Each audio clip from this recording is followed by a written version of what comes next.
Hi there, I'm Monica Haas and I am an instructor and coach for Your Infinite Life training and coaching company. If you've been noticing patterns in your life that you would like to shift or thinking it's time for a new story, you may want to watch this video.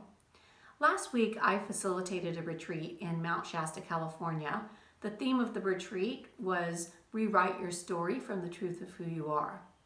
Now, before we got to rewriting our stories, what we started to look at is all the areas where we lack self-acceptance and where that lack of self-acceptance is below our level of awareness. Now, that's a tricky thing, right? Because if it's below our level of awareness, it's difficult to see. So we used a tool called mirroring, which is we would look to how we're reacting to what someone else does to see what that says about ourselves. Since we're working on stories, we decided to choose an antagonist for our mirroring exercise and a protagonist. The antagonist is someone that triggers us a lot. Maybe we have a lot of complaints. And as we looked at the complaints and triggers, what we could see is very often what was getting triggered inside of us was related to a limiting belief that was formed when we were a child, most likely. Something like not good enough or not worthy.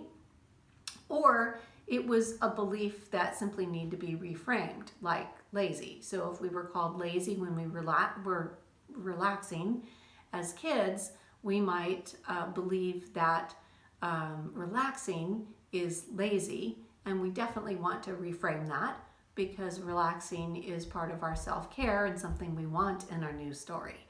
So the way we reframed that is we associated lazy with self-centered, and then we reframed self-centered into centered in self, which is part of our self-care and something we want in our new stories. With the protagonist, what we were really looking for are the qualities that we admire in them, and then one of two things after that. Either those were qualities that we already have that we want to acknowledge at a conscious level, or they were qualities that we were looking for that other person to provide that we would want to provide for ourselves. Happiness would be an example. If we are expecting someone else to make us happy, we're going to get really irritated when they don't make us happy. And so we want to learn how to make ourselves happy and carry that into our new story, because that's where true freedom resides. So once we were done with our work on self-acceptance, we were ready to rewrite our new stories. And we really wanted to focus on our state of being in the new story. The state of being is something that will carry us through any number of outcomes, an infinite number of outcomes, and is something that represents who we want to be as we move forward.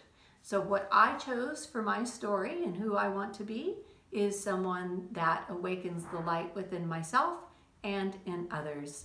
Thanks so much for watching this video.